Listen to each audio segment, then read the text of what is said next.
Another episode of the Portrait Profits Show. I'm so glad that you're here with me today. My name is Jim Landers, and my mission is simple. I help portrait photographers make a great income doing what they love. Each week on the Portrait Profit Show, you get tips and systems on the business side of photography designed to help you gain a mastery over marketing and sales so you can finally get what you deserve. Welcome to the Portrait Profit Show. You're in the right place. The Portrait Profit Show is brought to you by Digital Pro Lab and Landers Photography School. And you guys, I'm sure know about Digital Pro Lab. At least I sure hope you do, because man, are they fantastic. The team at Digital Pro Lab who are working with Amanda and Ray, they are wonderful. They are career people. They love what it is that they do, and they make you look like a hero because your work is beautiful. Reach out to the folks at Digital Pro Lab by going to digitalprolab.com. And of course, my own company, Landers Photography School, where I help photographers become better at what it is they enjoy doing, the thing that they're most passionate about. I help photographers, especially on the business side. Now, I've got a lot on the photography side too, a lot of classes, written over 200 classes. So I've got a lot on the photography side, but I really love the business side, because it is where photographers are hurting the most. If you're working hard and struggling, I can help with that. So just reach out to me. You can go to landersphotoschool.com or reach out to me directly, Jim at landersphotoschool.com. I look forward to talking to you about your photography business. All right, so today we have a special guest on who knows quite a bit about this subject and has a lot of experience, not only in the photography world, but a lot of other things as well. And our subject today is how I decided on my prices, something that I think we all care about, all think about, something that crosses our mind all the time. Well, often anyway. We think of different ways to, how are we supposed to make our price list, especially when we're starting off. And we look at what other photographers charge. We try to figure out what we're supposed to based on really feelings, but that's not a good way to base your business decisions, is it? Well, you get to decide. It's your business. And so I'm going to bring on our special guest today. Right now, his name is Kevin Saunders. And so I'm going to bring him on. Hey, Kevin. Hi, how are you doing? Doing great. I'm so glad you're here with me this evening.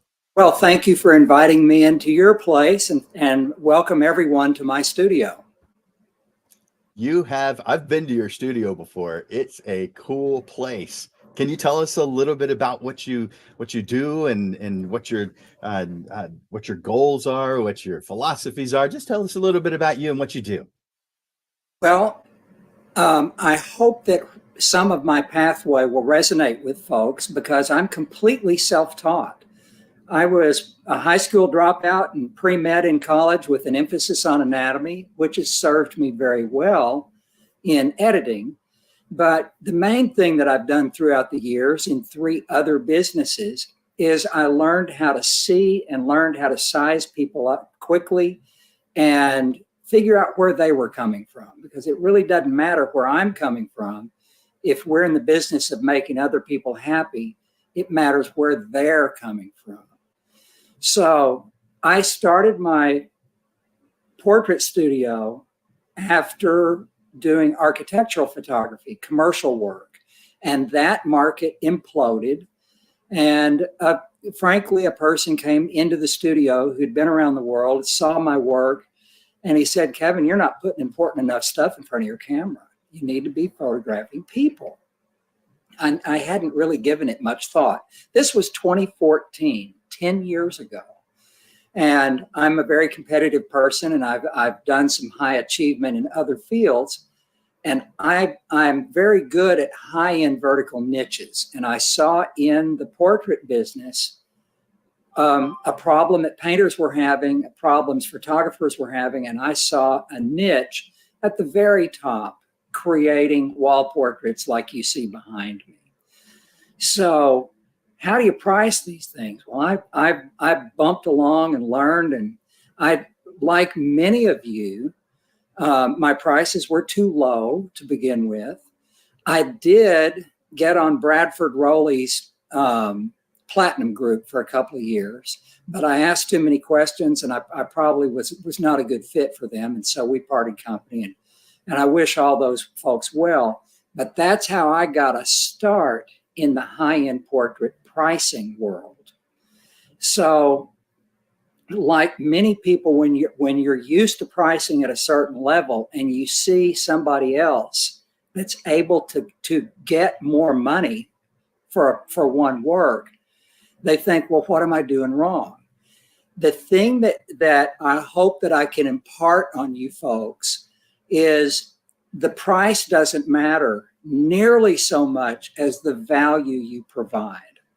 The price gives you enough income to pay your overhead, do your marketing, pay for all your cost of goods, and maybe make a little profit. Wouldn't that be great? So in my world, where I compete with painters, not photographers. So I've come up with a whole plan to separate myself from photographers, because as you know, a lot of photographers don't know how to price. That's why we have this session today, is to hopefully help you guys learn and have enough guts to raise your pricing. Now, I made some mistakes along the way. I bumped my pricing up early on before I had the volume to support it, and it was pretty scary. So, but I can actually sell a 30 by 40 for $20,000. And I know there's people out there that are selling 30 by 40s for $400. It is possible. But here's something I'd like you to consider. In our world, we do have a niche market, regardless of what our genre is. I happen to be in the formal, traditional portrait business. So that means I'm probably not going to be very good with newborns. I'm not going to be good with a lot of other genres that you all are amazing at. But if you take somebody that is used to looking at paintings, and they have them in their family, and they want something that's going to last 200 years, I got a chance. And so I developed a set of processes to lead them through the studio, step by step by step. And I followed one rule that I hope you guys will remember. In our world, any weakness is a guaranteed point of failure. So if you raise your pricing, you have to raise the value. You have to raise the customer experience. You have to raise your quality. You got to up your game. And it can be overwhelming. So what I've learned over the years is two things. One, I hope you'll have enough guts to raise your pricing, but do it incrementally. Because if you go too far, you can't go back. If I dropped I've had plenty of people, particularly when COVID hit, they said, your prices are too high. You're not competitive with other photographers. Well, at my prices, if I dropped them to be competitive with others, I might have to drop them 90%. What does that say to the people that bought at the prices that I published? They'd feel like they got ripped off. So I had to suck it up and figure out a way to add more value and market outside of San Antonio, because I have a thinner market at the very top than you folks do. So with a lower price point, you can have more volume. And if you have more volume, do you have the infrastructure to handle that volume? I'm 67 years old, and I lost my staff when COVID hit, and I haven't found suitable people to come back. So my wife retired from nursing. She's my assistant on set. And I decided we're going to scale up rather than scale out with more volume. So I'm charging higher prices, lower volume. And on a good month, it's great. On a bad month, in the middle of the summer when everybody's traveling, it can get a little bit scary. So I've learned, just like you all learn, what works and what doesn't. But value is the thing that you offer that separates you from the people who are not as good as you. Remember, in photography now, it's very different than when I started in 1968. My dad had a Leica M3 and it didn't even have a light meter. So he took me out and he'd say, Kevin, what's that? What's the shutter speed? What's the aperture? He got me to thinking about light way back then. So I can size someone up and take very few shots and make them think like I know what I'm doing. Other people can get a camera from Best Buy and they'll put it on automatic and spray and pray and take 400 shots. And odds are you're going to get a good one. But what is that client experience like if you have to wade through 400 images? Do they think you know what you're doing? So part of this is to up your game in every facet of your business to support the price you want. Pricing is derived from your cost of goods, your overhead, and then your profit. And so that takes a little bit of thought, and each one of you will have a different perspective of what price works for you. The one thing that I'm pretty confident of, however, is you can raise your prices and you can price for profitability. Thank you. Giving us a lot of good stuff. Especially all the philosophy side and the process side. I appreciate that. I've got a bunch of questions for you. Do you mind? You bet. Bring them on. So I'll put them up on the screen, and you've Okay. touched on some of these. I just might want a little bit more specifics. Sure. So I want you to describe your specific type of photography. Now, you told us some things about what you do. You told us some things that it isn't and did some contrast. Mm-hmm. But specifically, What is your type of portrait photography? And as you do that, or after you do that, share your just general pricing philosophy. Okay. What I want to do and what I do are sometimes the same and sometimes differently. I'm in the family portrait business, but my goal is to do the big ones like you see behind me. That's something that not very many people can do. The big one you see behind me, that's an 8-foot portrait, a full-length life-size portrait. And if any of you have seen The Gilded Age on HBO, John Singer Sargent did that stuff way back when. And I was inspired by Yusuf Karsh, who got a portrait of Winston Churchill in 1941 that made the cover of Life magazine. And he had made 700 portraits prior to that. But that was his break. And next thing you know, Karsh was the portrait artist for kings and queens and rock stars and whoever. So in 2014, that's the goal I set, to do the work and earn the reputation of portrait artist of the 21st century. It's a stupid goal. If there's a lot of pain, it's extremely difficult, and I don't recommend you follow in my footsteps. If you want to, rock and roll. But first you have to figure out how to make a portrait like what is behind me. And that, from a pricing perspective, that's $75,000 plus the frame. $5,000 for the frame, $80,000. There are people that want something like that. They probably mostly are not in San Antonio. So I've spent years marketing outside of town. But I do make family portraits. What I try not to do is focus on big families with a lot of small kids. You guys there's a lot of you that are better than I am at that. And that's one thing. I like focusing on couples and solo portraits. So I built my whole studio experience around that high-end product. And yet I still do scads of families just like everybody else. What I don't do are newborns. And in fact, children under 6, as a solo portrait for the sole purpose of them coming in there, I tell them thank you, but at least have some grown-ups in there. So there's some niches that I'm just not that good at. I wanted to be the high-end person because I understand that business. I had a custom bicycle business before that. I had an aviation manufacturing business. So I'm not afraid of a lot of zeros. And I did have to figure out how to market the stuff, which is what you guys have to do as well.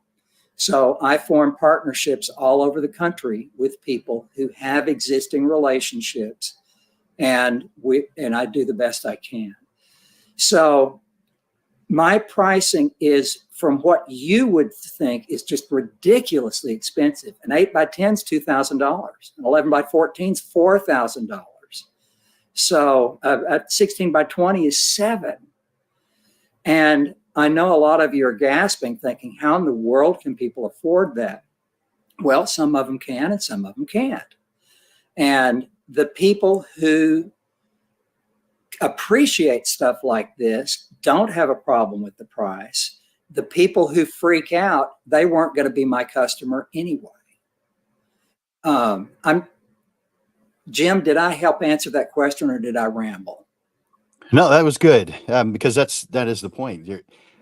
People do look at that, like you just said. They're looking at they're hearing those prices, and the majority of photographers do not have prices anywhere near that. In fact, the majority have prices that are so low they're not even making a profit. Indeed. But they don't know it. But when they hear prices like that, their first thought is, what the heck? I have trouble getting people paying $400. What are you talking about? Are you crazy? No. Truth is, they're the one who's crazy for running a business that doesn't even have the potential to be profitable, yet they don't know it yet. And so that's why we do classes like this, to help them understand things that might not have come to the surface before, but can if they allow it. And that's why they're here, because they're allowing that information to flow.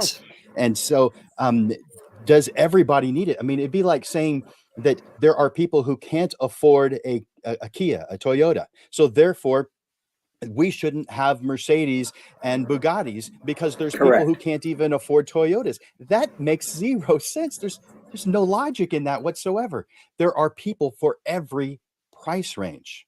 There are. They get smaller as you go up, but there are people for every price range, and you can fill whatever one everyone makes you happy, brings you joy, and brings you the profit you need to be able to live the life you want to live. So Jim, when you and I were talking about this the other day, I mentioned if I were starting out right now, I'd be raising my prices every month, a little at a time, a little at a time. And what that does also is it gives a sense of urgency. You can say, my prices are going up next month. And if you buy now, you're going to be able to get it at this price. I set my prices in 2016. So I was ready to raise them in 2020, but we had a little hiccup called COVID, and I was forced to close. And a lot of you folks that worked from home were able to continue on, but I couldn't bring clients in here. I wound up doing a Notable People of San Antonio collection for free. Fantastic project. And because I needed to have some credibility following on. So my suggestion is, first, look in the mirror and see, where can you up your game? Where do you photograph people? What separates you from other photographers? For me, I tell people I'm not a photographer. I use a medium format phase 1, super expensive view camera. So I'm very different in process from people using a DSLR. I can use a DSLR, but when people come in here and they see my Einstein hair and my intensity, and I'm using a view camera, they think it's like a spaceship. So they think I know what I'm talking about. Your lights are huge. Yeah. And I have, in black and white, I use movie lights. In color, I just have a 3-light, very simple setup. But I have lenses that exactly frame where they need to go, so I don't have to crop. I tether. Nobody in the family portrait business tethers. They chimp on the back of their camera. And they thought, the people, when I was following that Bradford Platinum group, they thought I was stupid for sharing all that. And I made the choice to be completely transparent. So like Tabasco shares their recipe for hot sauce. It's very simple. And they say, go ahead, and if you want to try, go for it. But it's hard to do. To sell a $75,000 portrait is not easy. But I'm used to selling high-end stuff, and I have the composition, I have the process, I've got the framing, I've got the printing, I've got the customer service. For a portrait this big behind me, I'll hand deliver it anywhere in the country and do a white glove hanging. Does it cost me thousands of dollars? Sure it does. Do the clients think that they're special? Of course they do. So if you want to raise your price, how do you raise your value? Another thing that I'm sure Jim has talked about repeatedly is the proofing process. How many of you use projection to proof your portraits? You use project? Okay, Jim does. So I'm going to share something because I compete with painters. So what does a painter have to contend with in today's market? Because these people that are coming to me are thinking about a painting, and I got to talk them into there's a camera involved. Well, what else?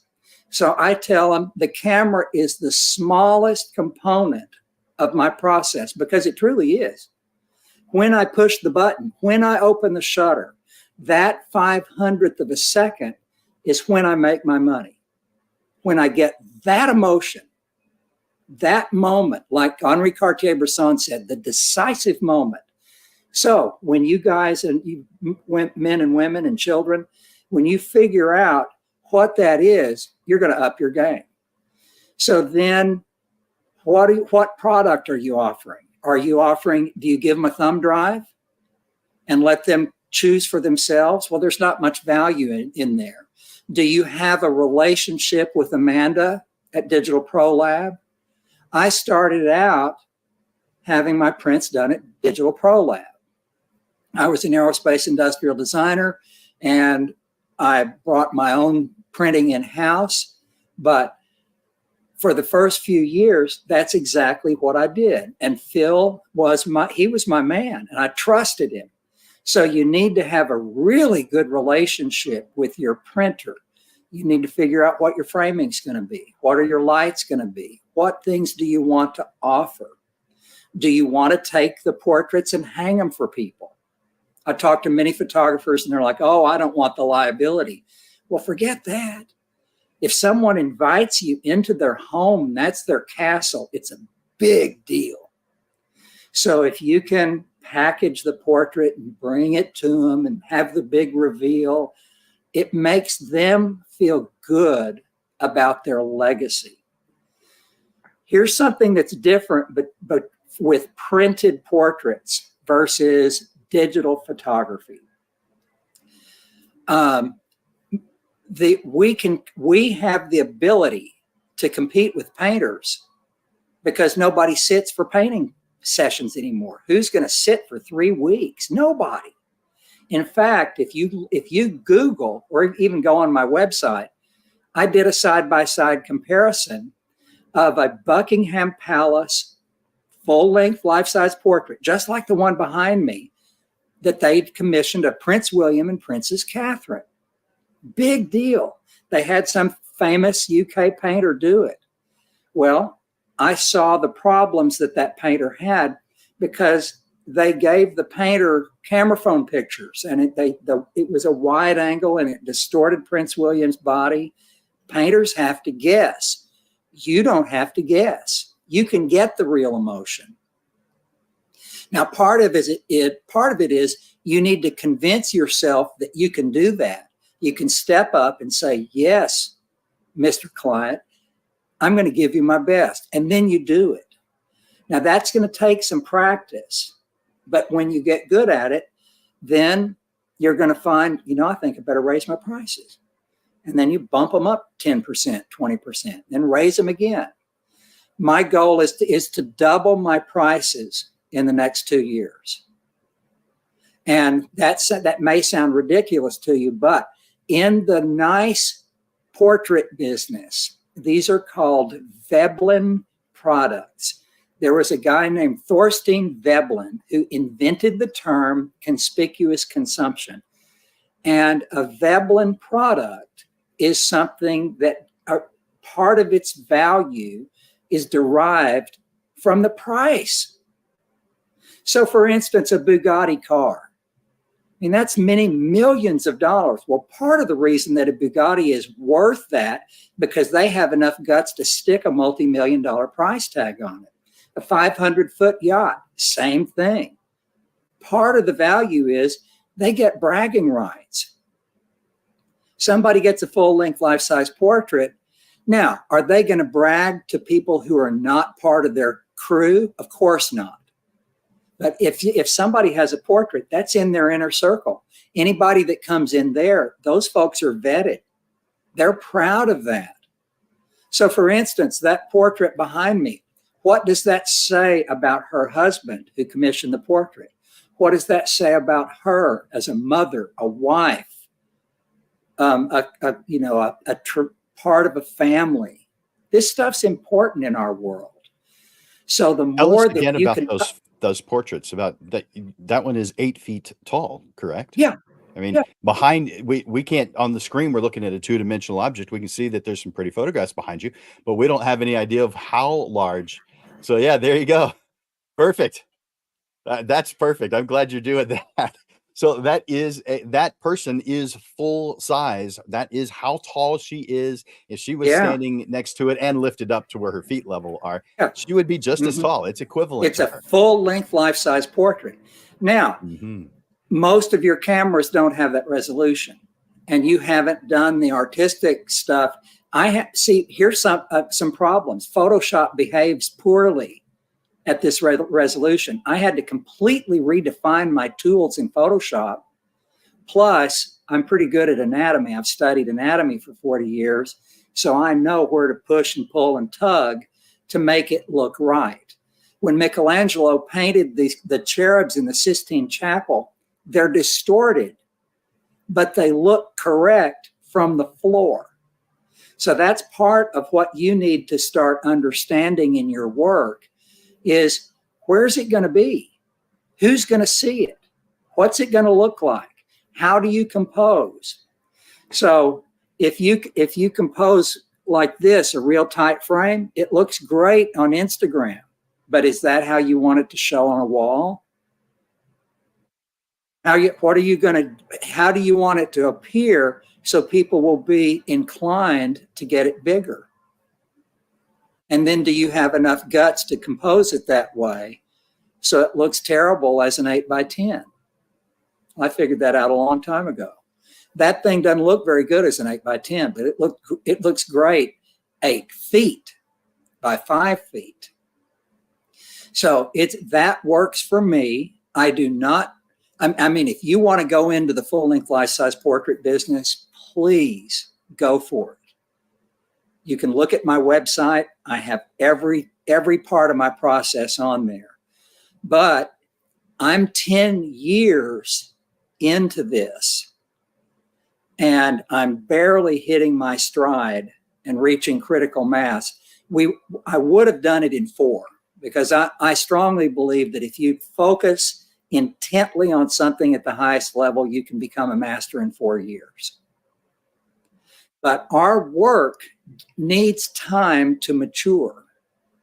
So portraits that I made in 2014, 2016, they're still relevant now. I have an image that's in the contention for most expensive photograph in the world. It's railroad tracks, and there's a big story behind it, as there's stories behind all of my works.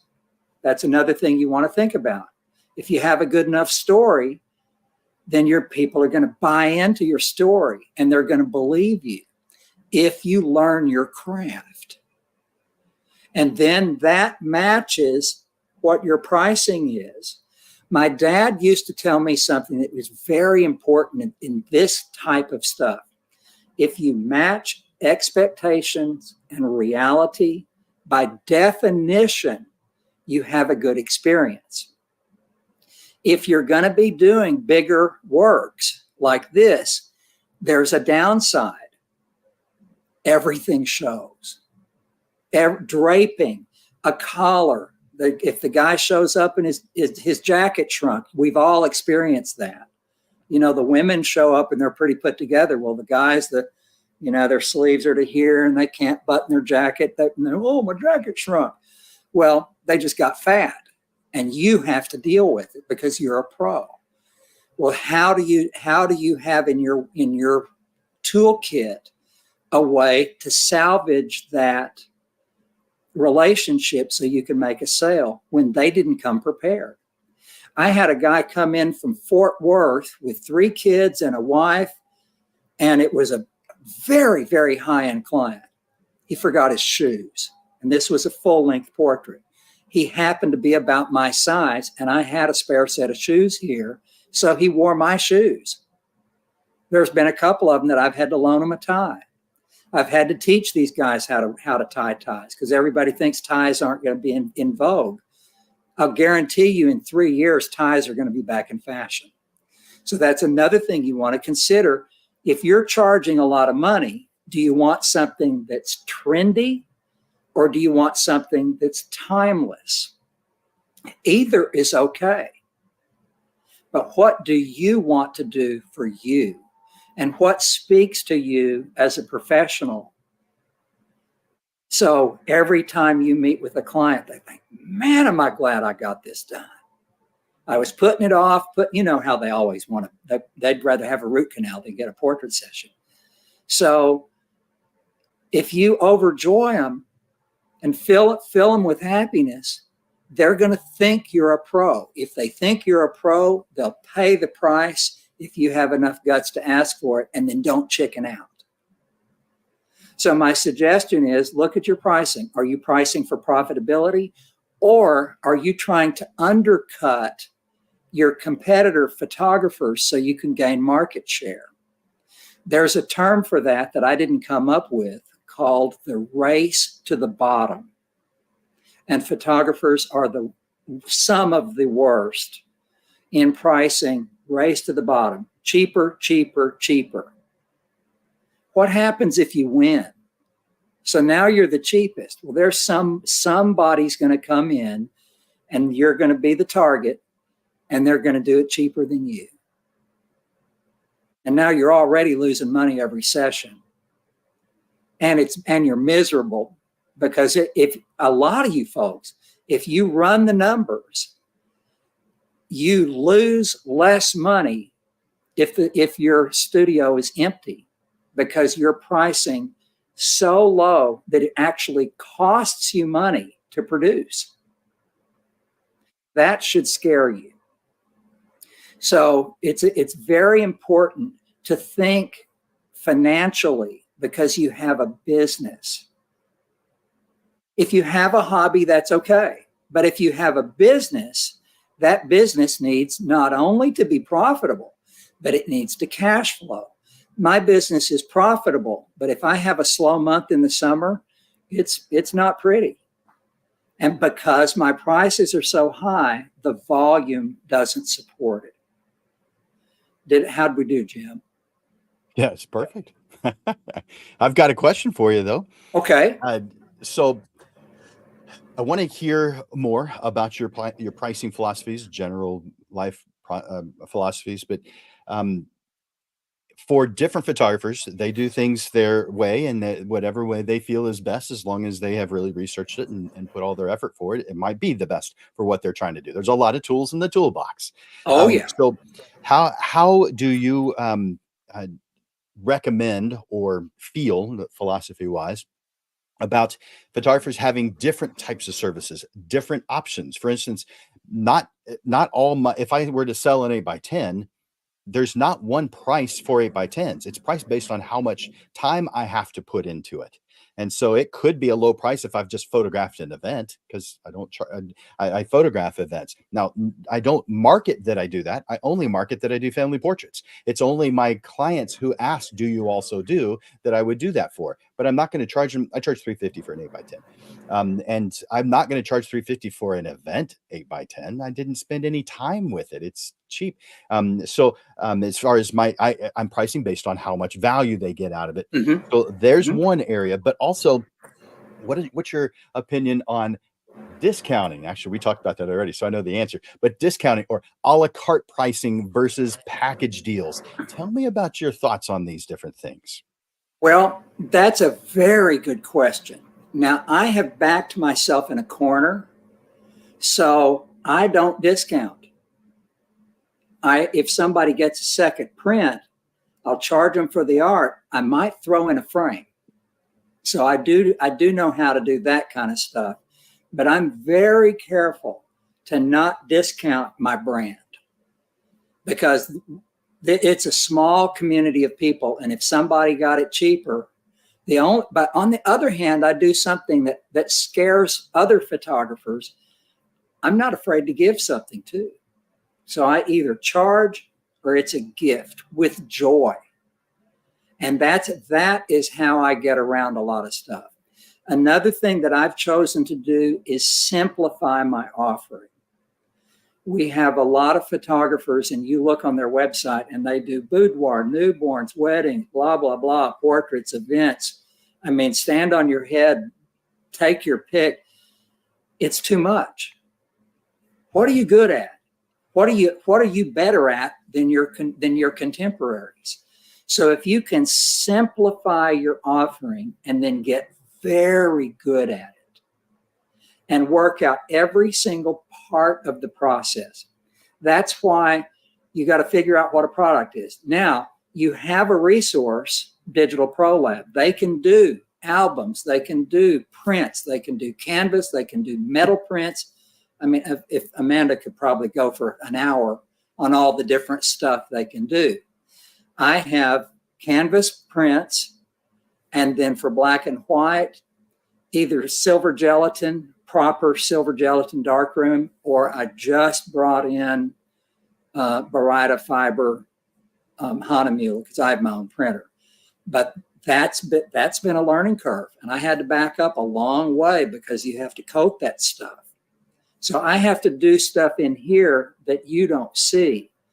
So what do you want to offer? And if you can simplify it to where you don't give them too much choices, that's way better. So when people come in here, they know we're looking at a wall portrait, and they go, I'm ready for my photo shoot. I go, I'm not going to give you a photo shoot because I need to differentiate myself from the person who charges $125 session fee and then gives somebody a thumb drive. Now, here's something else that will scare all of you folks. I don't charge a session fee. If they don't buy, I got a big fat goose egg right here. But I'm confident that every single part of my product offering is good enough. And then I tell them up front, I said, I'm in the print business. I'm in the 200-year business. And I really do think 200 years in the future. So that's the way I can differentiate myself. Now, there's a price to pay for that. Because I'm so intense down this path, I have backed myself into a corner. So I'm kind of like a surgeon, an ER doc, a priest, a rabbi. I meet somebody, size them up, talk for half an hour, then get them in front of the camera. And about half the time, I'll only take one shot. How many of you have enough guts to do that? So the pressure is intense, but from their perspective, they think I know what I'm talking about. And then I have a very simple offering. Color this way, black and white this way, frames like this. Why gold frames? Well, because that's how we've always done it. It's very simple here. And so the simpler you can get your business to where you want to have the combination of the stuff that you like to do and the stuff that people like to buy from you. That makes sense? Definitely makes sense. Yeah, for sure. Thank you for sharing that. All right. So let's see. Tell me about how your pricing philosophy has changed over time.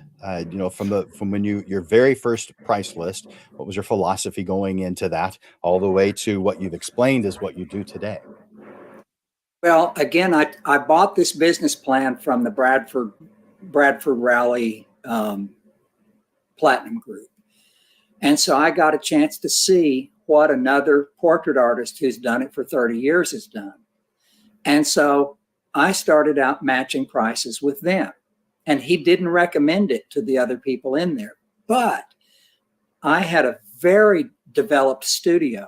And see, that's another thing. I do only in-studio work. I don't go to a park. I don't meet people at their homes. They have to come here.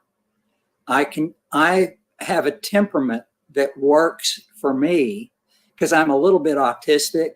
And so I'll hyper stimulate in a crowd. And it's not something I like to admit, but I figured out a long time ago, this works better for me.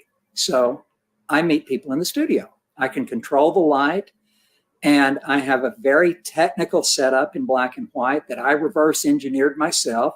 So I've got something unique, special, and different that other people don't have.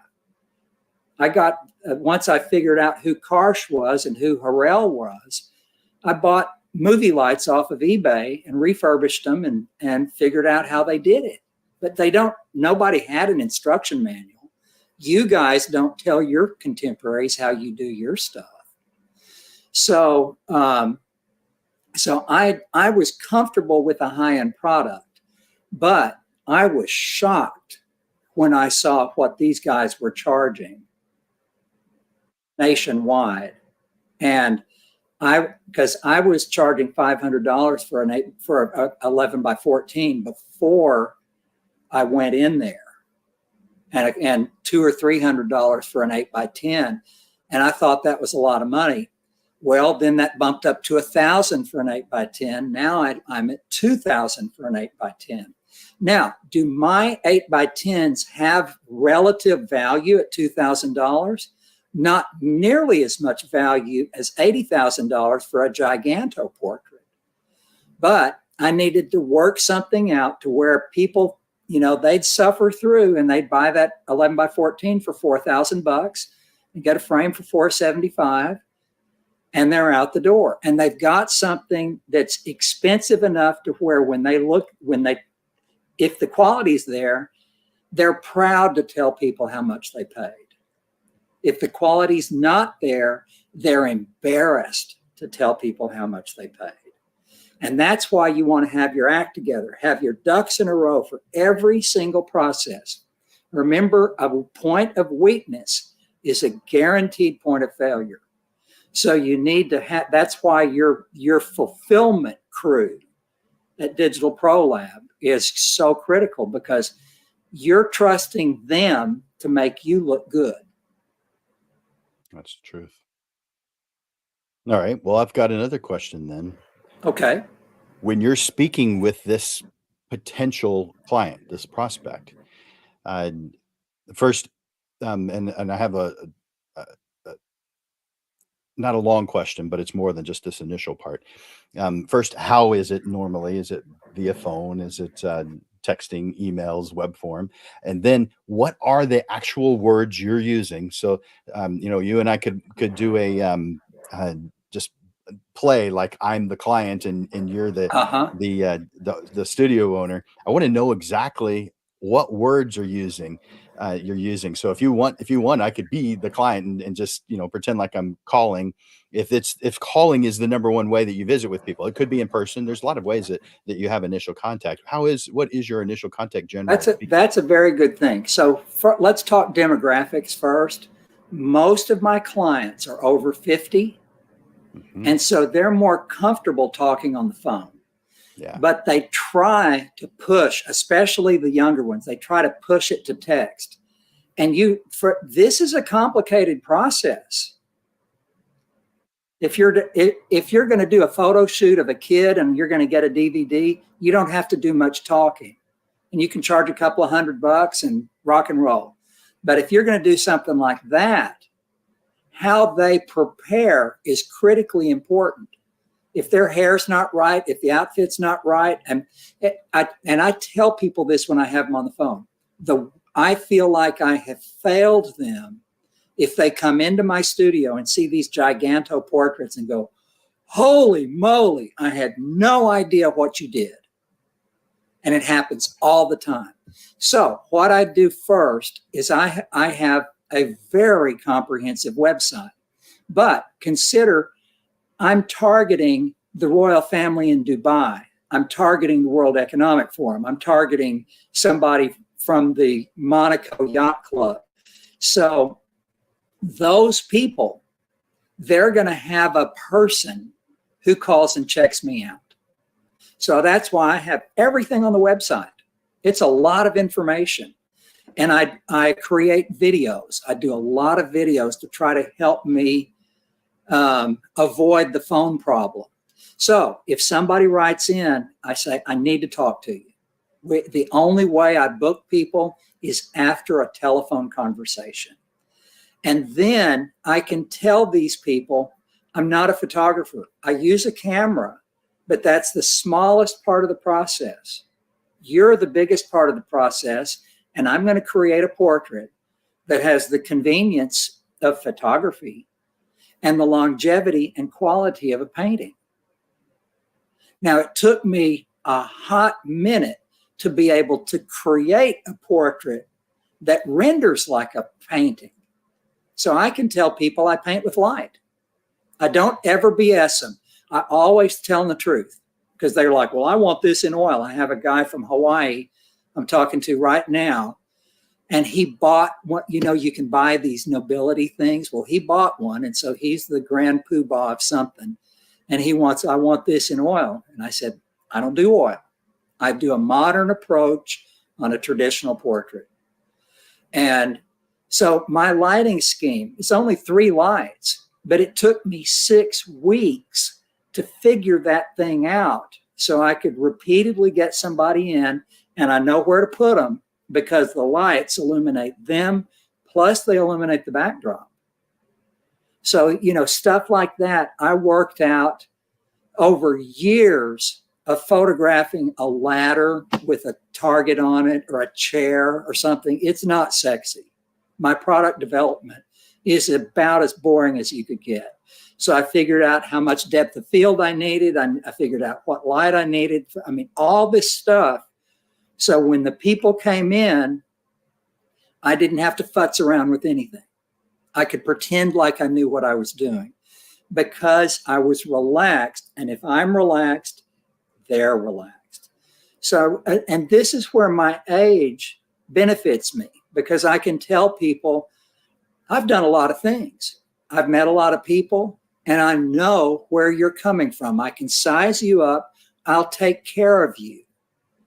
And I really am an empath, which is, and I tell people, my walls are down and you can mess with me, but I'm going to go in there and steal your soul. You've all have been told that, remember the Indians and native cultures always said they were afraid that you were stealing their soul. Well, maybe there's something to that. So I tell people I have a responsibility. I'm going to steal your soul, and I'm going to take very good care of it and then give it back in better shape than when I took it. The thing about it is, I'm not making this up. I really mean it. And they can tell that I really care. And so now, after 10 years of aiming towards this goal of being known as the portrait artist of the 21st century, I've got a crack at approaching Karsh and Sargent, because they were regular people too, just like you. They were at the top of their game. They worked hard, they suffered, but they eventually got to where they wanted to go. And I think all of you, if you're willing to do the work, and if you'll open your eyes and look at every facet of your business, you'll be able to raise your prices so much more than you thought. And it's going to shock you. The first time you double or triple or quadruple your prices and you're actually making money, and these people, they look at you and they give it to you, you're just going to go, holy moly, this really happened. But how do you take the money? Do you take cash? Is it Zelle? Do you take credit cards? Is it easy for them? How is your guarantee? My guarantee is 100%. If anything happens, I don't care what it is, I make it right. And I've had the canvas lifted up from the panels in the past. I've driven hundreds of miles and picked people's portraits up and swapped them out because it wasn't perfect. So that's the other part. If you're going to raise your prices to my level, you have to have a level of service commensurate with the price. Again, expectations, reality, good experience. Did that help, Jim? Sure did. Yeah, I appreciate that. I have that's something that I do and that I recommend to my clients is having some sort of very specific guarantee. I have a name for mine called a thrilled guarantee. I don't want my clients to be satisfied. I don't want them, the photograph sitting on the wall, a guest comes over and says, oh, that's a really good photograph. And they say, yeah, it was okay. That's not my goal. I don't want satisfaction. No. I can't stand satisfaction. I want thrilled. And so that's my guarantee. I absolutely guarantee that's you brilliant. will be thrilled, or I will do whatever it takes to make you thrilled, or I'm just going to give your money back. There is, if you're not thrilled, this is not the right tool. This is not the right thing for you. And so that's my guarantee. And well, speaking of that, like something people would take advantage of, but no one's ever taken advantage of it. Oh, I've had people take advantage. And so, and here I have a piece of paper that they sign that has my guarantee. And I say, this is custom work. We don't offer refunds, but we make it right. And if we can't make it right, I'll offer a reshoot with $1,000 print credit. I've never had to do that. However, I had an Indian family come in with a beautiful traditional Indian saris, and one of the family and one grandmother. And the guy bought. And then he called me up that night from home and he goes, I have to have my money back. And I'm like, what happened? He said, well, the grandmother spoke up and she wouldn't talk in front of you. And she said she wouldn't accept the portrait. And he said, well, why? The other grandparents weren't there. Well, where are they? India. Oh, so against my policy, I just gave him a refund right there on the spot. So having a tough policy, but then understanding the right thing to do is sometimes just doing the right thing for people. That was a classic example. I had another Indian family that got a 24 by 30. They took delivery of it, and the wife said there's too much white space on either side. It was a couple portrait. They wanted an 18 by 30. And so I was like, okay, took it back, had custom frame, custom boards, custom everything, one off. And Jim, you know how much that cost. And I redid it for them and gave them what they want. So that's the kind of stuff. And that's a beautiful term, Jim, a thrill guarantee, because they should be thrilled. If you're a professional, you're doing things that other photographers can't, but usually won't do. Think of that.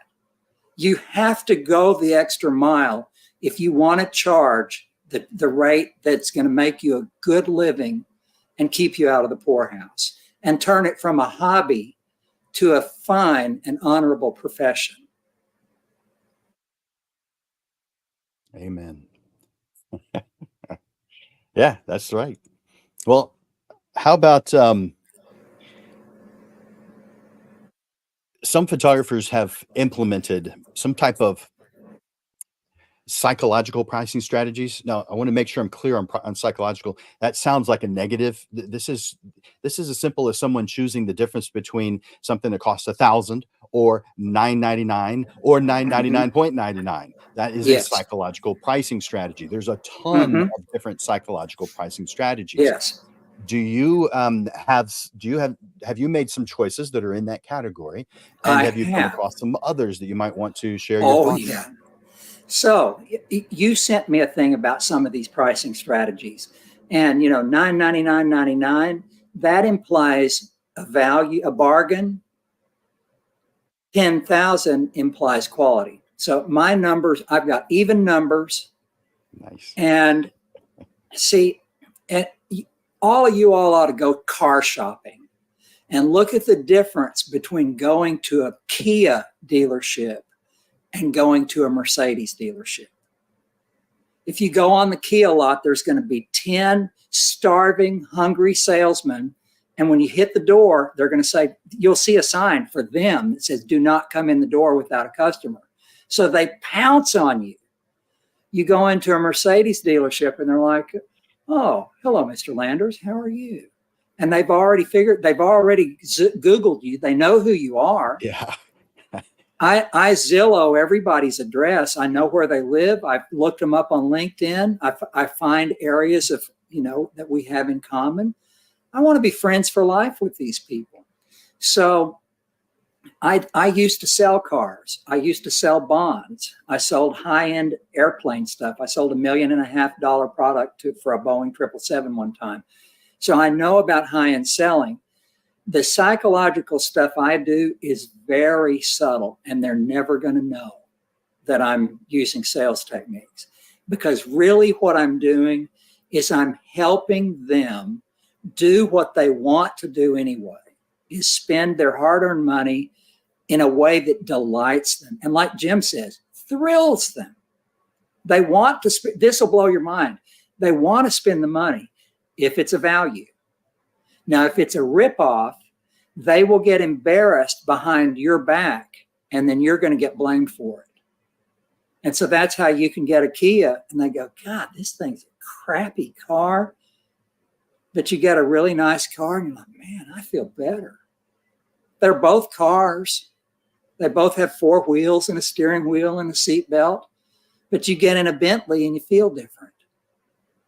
And so if you're dealing with a likeness of someone, how's it going to make them feel?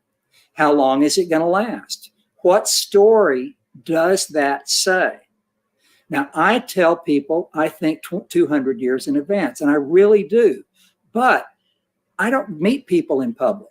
I meet them here next to the work, because if I'm at a cocktail party doing the talking like I am now, they're going to think I'm nuts.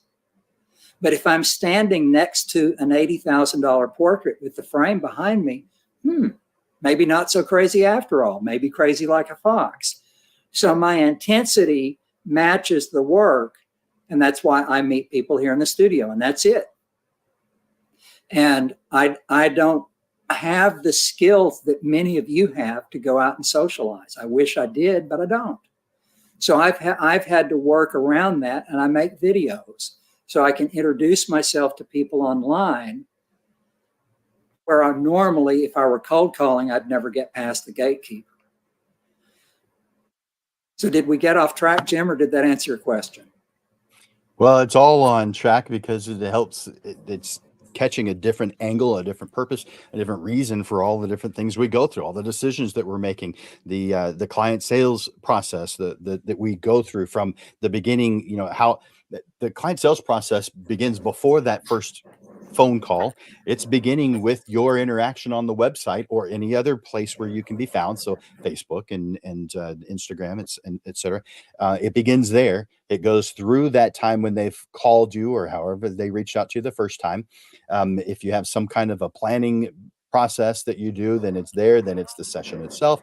Then the post-production process and showing them their photographs and going through everything until it gets installed on their wall and they get to enjoy it every day of their life and cry tears of joy as they walk past it. And so every single piece of this, it all matters. It, and it's all matters. Yes, man.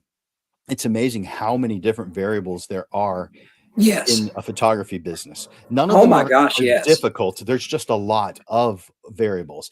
But that's a fantastic thing, because this is an art, and everything about it that you contribute to it is also an art, because it helps to tell whatever story, whatever it is you're trying to convey, because you're conveying their story through portraiture, but you're also doing it in a fashion that it's your the best things that you have available to you to use as Mhm. tools to help that make that a reality, make it happen.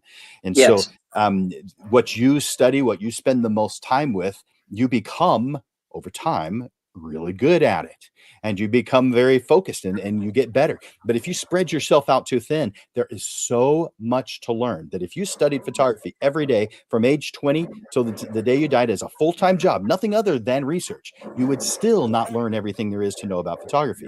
And so You're it correct. makes sense to narrow things down. So you feel the same way about all that stuff? Absolutely. And here's something about photography. Cameras are easy to operate. When do you open the shutter? That's what they're paying you for. When do you do that? Do you have enough guts to wait until it's right? Or do you just put it down and get to and 6 shots and spray and pray? And there's plenty of folks out there that's what they're comfortable with. I used to shoot, I cut my teeth shooting sports and bike racers. And so I learned perspective photographing bike racers. And all these guys were standing up. And I was like, this is going to be a whole lot more fun if I'm laying down. So I got right on the edge of the course and I laid down, and I used to race bicycles. So I knew they could see me, but I would feel their pedals brush my hair, and they're going 35 miles an hour. It scared everybody else, but I knew the guys and women, and I knew they weren't going to hit me. I never got hit, but I could frame a shot in a way that made it look really dramatic. So, the things that you learn about composition, about how you interact with people, all of that stuff goes into the work. And at the end of the day, you're going to deliver them something that they're going to go, okay. Or like you say, Jim, they're going to go, wow, I'm thrilled. And that's why we do this. If you can thrill somebody and blow them away with excellence, then all of the pain and suffering that you've done, and I know every one of you have suffered, and you're not finished suffering either. That's the name of the game. But it's worth it. I wouldn't trade one day of suffering for the joy of having somebody say, I've worked a lifetime to build a legacy, and I trust you to create a likeness that will represent me for 200 years. I agree. There's a photographer up in Grand Rapids, Michigan, named Charles Lewis, who says, I don't work for the dollars. I work for the tears. Now, he's talking about the tears of joy when you see the photographs, but that's how he says it. I don't work for the dollars. I work for the tears. And he's done it a long time. I don't know what year he started. I think it's probably the 60s or 70s. And I believe he's still doing it. I know he teaches. Yeah, he and his son have the teaching business. And his son is too. And Thomas Morelli out of Maine, they have worked together. I assume they're all still working on the project of elevating photographers. But yeah, there's a lot of things that I resonate with him and many other photographers as well. And so too many of us, I think, are islands. We're not really spending enough time beyond our circles and seeing who else is out there. Like you mentioned Karst, that might be foreign to someone. They may have never even heard that name before. They may not have even realized that was a photographer when you said that. You gave all the context to show that, even if you didn't say the word photographer. But if they're not familiar because it's outside of their circle, it doesn't mean anything to them. But I want it to, and you want it to. We want to expand beyond just the people that we know here in this general area, or people at places we've been, and just get the opinions of our contemporaries. Go way beyond that. Take classes from lots of different sources. Sure, I teach photography, but I don't think anyone should be limited to what I share. I may share a lot. I mean, written a lot of classes, but that doesn't mean I know everything, and I couldn't possibly have every angle covered. And so hearing things from lots of different points of view, hearing from Kevin, hearing from other photographers who have had different experiences. Oh man, the value in that is tremendous. If you're going to charge the rate, you're an artist. You are an artist. If you're going to charge what I do, that's why I don't tell people I'm a photographer. And I don't associate with photographers. I don't care what lens you're using. Doesn't matter to me. But another person exposed me to Sargent and Karsh and Harrell, and I learned street photography, and I realized that there's other people I relate to there. So what I did is I studied the state of the art of people who have done this before, because that's a pattern that works. And so if it worked for Sargent, and if it worked for Karsh, and if I work hard enough and smart enough, I can make it work now, because everybody else is talking about Nikon versus Canon or Sony or whatever. Clients don't care about that stuff. Do you think a surgeon talking to a patient, do you think the patient's going to ask him what kind of scalpel that person uses? So here's the thing. This is a very intimate process. And that's why I say our role is like a surgeon. A surgeon gets paid a lot of money to get a knife and cut you open. If that happened in a back alley, that person would go to jail, and they're cutting somebody open. So you are peering into somebody's soul. They're trusting you. What are you going to do with that trust? Where is your basis of credibility to where they're going to believe you? That's why I looked at the other artists, and just figured out what they did. I figured out the gallery system's rigged, so I'm not trying to get my work in galleries. Going direct to collectors is better, and they like it better. Works better for me, works better for them. So each of you can figure out what works for you, often by process of elimination. So the first thing you want to decide is, what am I not going to do? For me, newborns, forget about it. On the other hand, when I first started doing family portraits, I had a pediatrician come in here, and he had his wife and then about a 5-year-old son and a little tiny baby. No baby with no hair. I don't have any kids. So I was thinking baby with no hair. And I was arrogant in that assumption, because the baby had brain cancer, terminal brain cancer. And so I got a shot of the baby was fussing on mom's lap, and it was daddy's little girl. So he grabbed her and she grabbed onto his little lapels. Click, that was the shot. And they went big. I did my artistry and I made that baby look healthy. So months later, when they came in to get the portrait, because I wasn't hanging them at that point, they brought the baby in out of hospice. That baby died 2 days later. But they have a healthy baby above their mantle now. So I'm not in the newborn business, but for that particular instance, I made that baby healthy for their parents, and they'll never forget it. That's the thrill of art.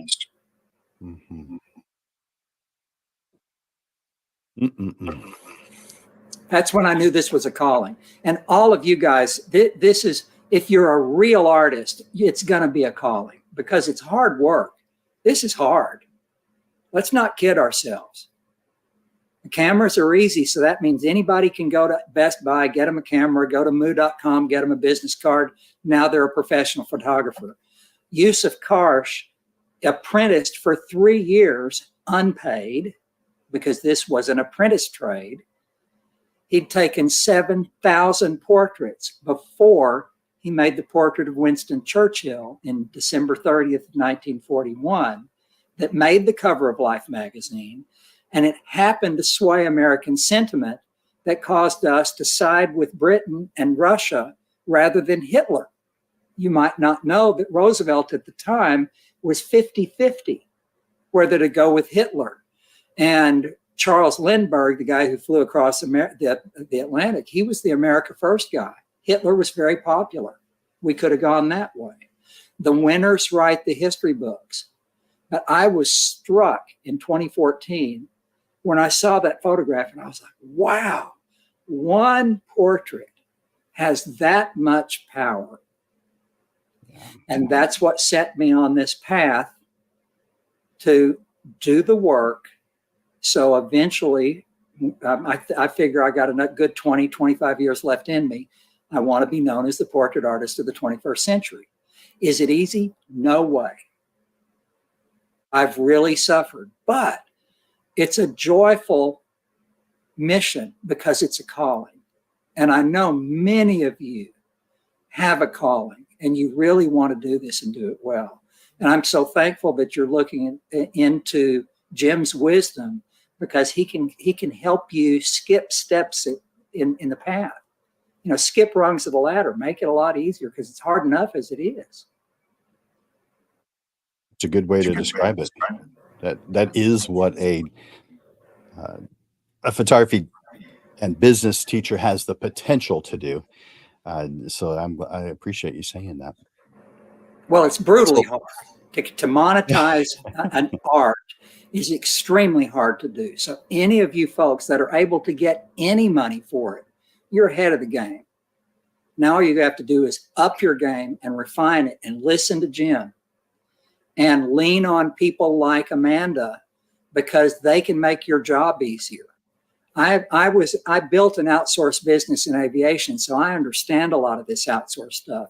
What you're doing with Amanda and Digital Pro Lab is you're building an outsourced relationship so you don't have to buy that stuff.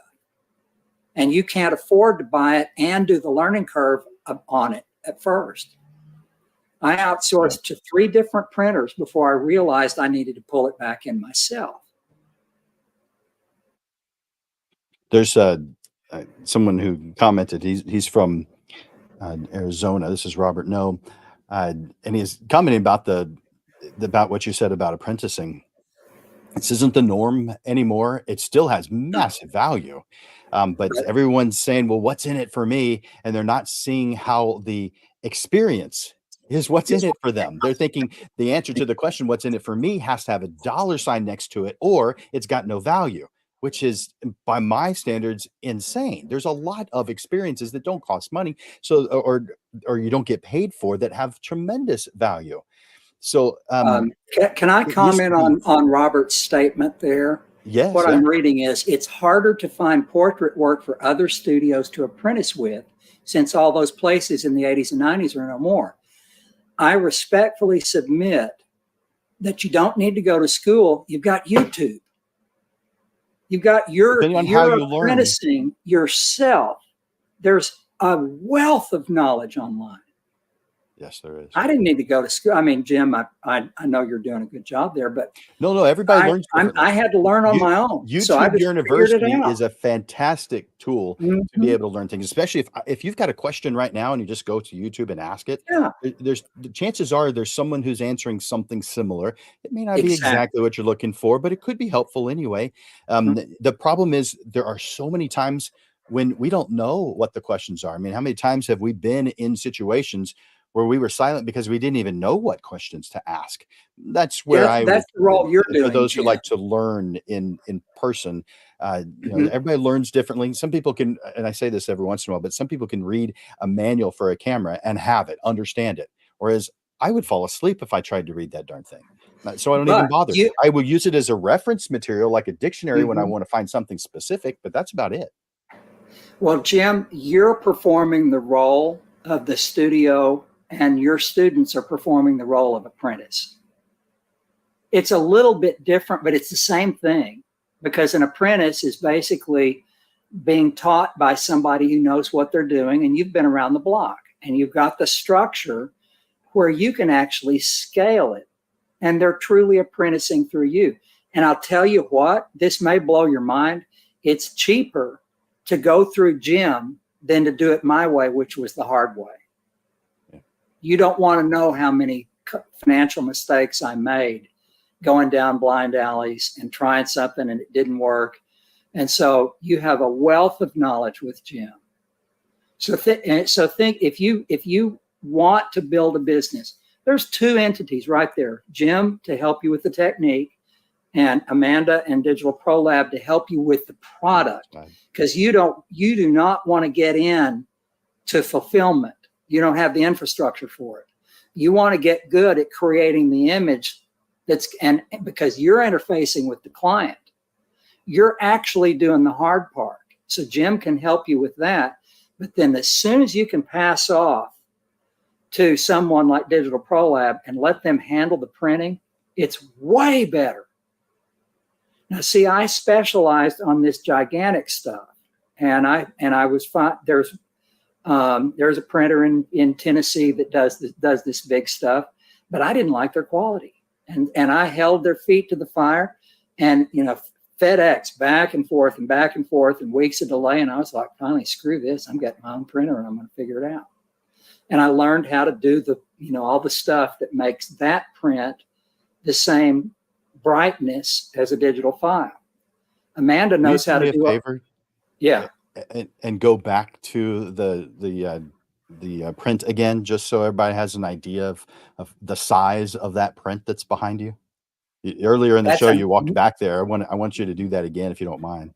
It's 96 inches tall, 60 inches wide, with a 6-inch frame.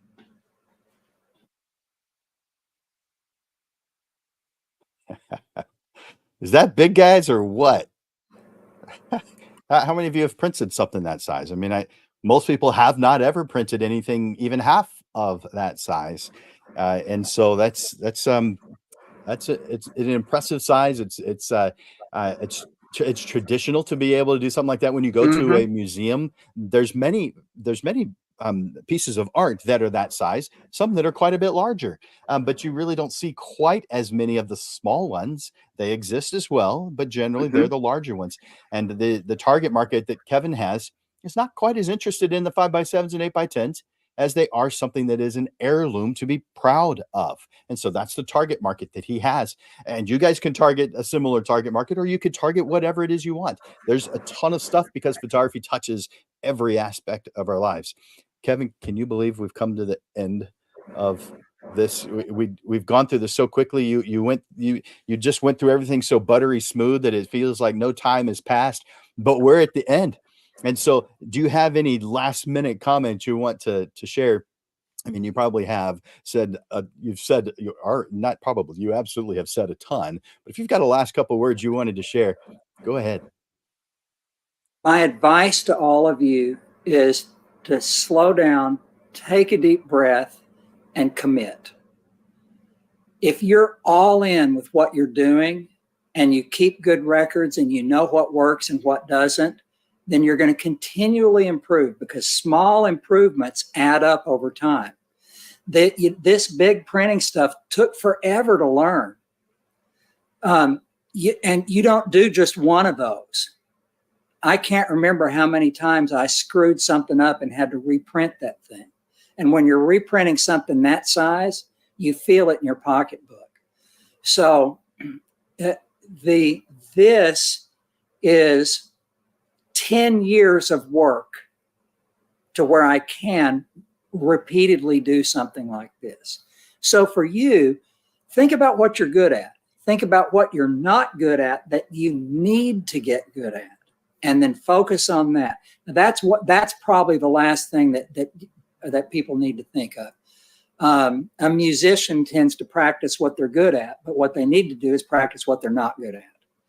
And if you want to be a next level photographer, you need to spend most of your time doing the stuff you're not good at.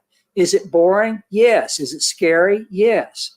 Are the other people who are competing with you that are going to beat you if you don't get it together? They're doing the stuff that matters. It's like lifting weights. It's delayed gratification. It takes discipline and focus, but it's worth it. Every time you blow a customer away with excellence, you forget the pain. And I congratulate every single one of you for taking the time to look at what Jim put together and hear my ranting. But you can have a successful photography business. And here's another thing. It's relatively recession proof. If you aim for people that are successful, they're going to be successful in down times. If you aim down at the bottom, everybody's broke already and they're singing the blues, and that makes you feel bad. So thank you for taking the time and listen to Jim and listen to the folks at Digital Pro Lab. They're good people. I've known them a long time, and they will keep you out of trouble, and they'll help you. They'll keep you from spending money the wrong way so you can put it in your pocket. How's that for a closer, Jim? That's fantastic, Kevin. Kevin, I sure do appreciate you being here and sharing all your thoughts and your experiences, the good, the bad, the ugly, the things that you're even embarrassed about. You just bared it all. And I know I appreciate it. I believe that other people appreciate it too. So yeah, thank you so much for dedicating your time, being willing to share your feelings and your thoughts. You, like everybody, has things that they have to do. So you sacrifice something to be here because you believe in us as photographers and the photography industry. And so this is something that I appreciate, and all of us, on behalf of all of us, thank you so much for being here this evening. Thank you, folks. And everybody out there in the interwebs, I wish you the best, and just go for it. This is a good profession. It's worth the effort. Thank you, Kevin. Whew, man, is he fantastic or what? He shared so much stuff. I mean, maybe I asked some questions that were both here and there, but there's just a lot of the stuff that he shared with us. You guys, if you appreciated any of what you just heard, would you do me a favor, go over to the comments and say, thanks, Kevin, or thanks for the show, or I appreciate what I heard, or just something that says thank you for the time and attention and caring that you saw here on today's show. Now, as you know, the photography, the Portrait Profits is every single Monday. Every single Monday. Now, on the second Monday of each month, we move it to 6:30 in the evening, Central Standard Time. But on every other day of the week, it is on noon on Mondays. And so let me share with you the upcoming shows on the Portrait Profit Show real quick. So in 1 week from today, I'll put that on the screen. I'm going to change how it looks though. There we go. So we have what's called the perfect price list 1 week from today. And let me put that on the screen. There we go. So on March 18th at noon, the perfect price list. Now, this what we're going to be doing is the steps to create the mindset so that we can create the perfect price list. Yes, there is a perfect price list. And no, it doesn't have to do with what other photographers charge, not unless you're high volume. But the Portrait Profit Show is about low volume portrait photographers. Therefore, your price has nothing to do with what other photographers charge. If you think it does, this show will prove to you using math that it has nothing to do with what other photographers charge. Do not miss this show. If your price list is already perfect, all right, go ahead, do something else. But if it isn't, if it can use a little bit of improvement, or you just want to hear a different point of view, put this on your calendar. Perfect price list 1 week from today, March 18th at noon. All right.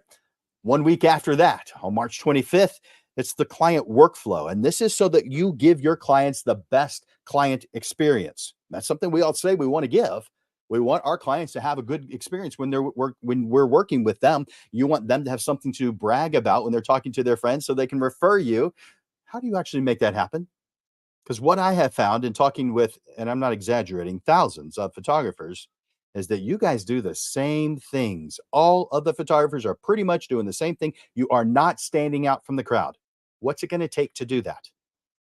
Well, for starters, putting client workflow for the best client experience on your calendar on March 25th at noon. Put it on your calendar. I hope to see you there. And then 1 week after that, we're not in March anymore. We're on April 1st. And yes, we're going to have even though it's April Fool's Day, we are still going to have an episode of the Portrait Profit Show. And it's not going to be silly. It's going to be serious. We're going to talk about the entire client process from before you have an opportunity to talk to them all the way to whatever your end result is. So for me, it's installation of the prints on the wall, but for everyone, it's something different. Some people do prints, some people don't. So we'll talk about all of those. And when you get to the point where it's not what you do anymore, you just may listen for curiosity. But we're going to go through every step in the client process, from before doing the marketing, during the sales process, the photography process, everything is going to be on April 1st, the entire client process. Right? You got those on your calendar? I hope so. I sure hope so. Today we've been talking about how I decided on my prices.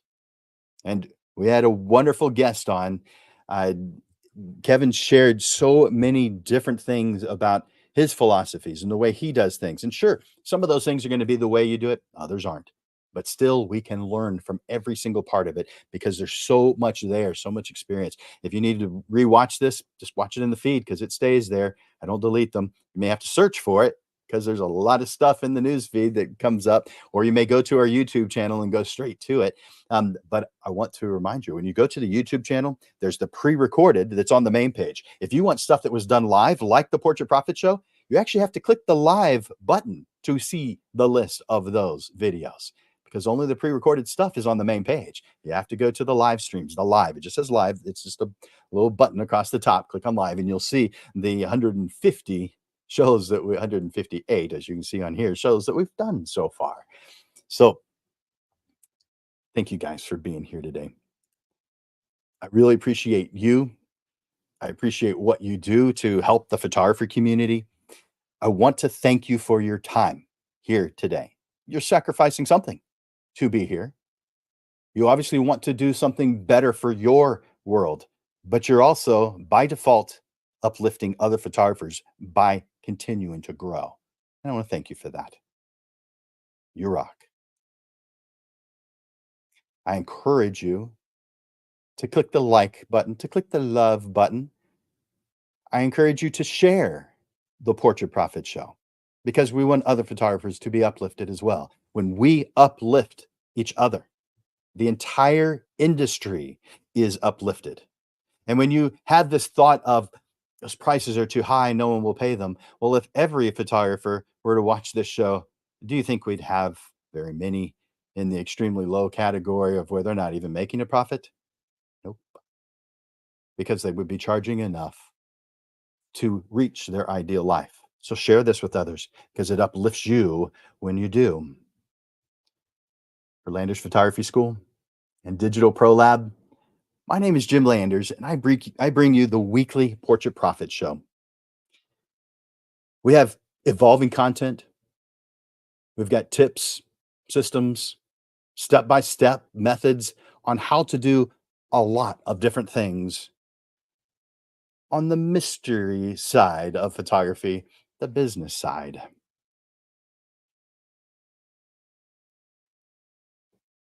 And all these things just constantly realign you to the path that you want to be on anyway. So I want to thank you for investing your time here on the Portrait Profit Show. And I look forward to watching you grow.